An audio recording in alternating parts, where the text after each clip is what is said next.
Okay, day 6. Good morning. Let's get this out of the way.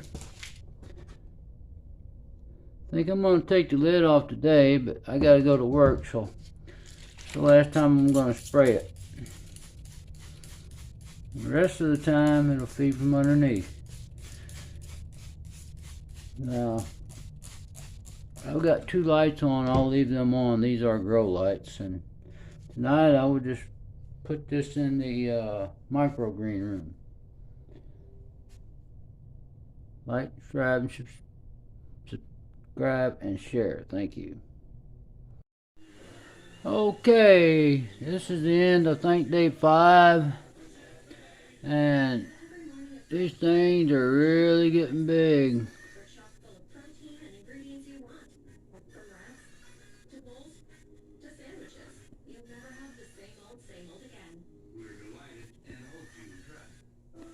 Now I don't have to water them tonight, because now they water from underneath.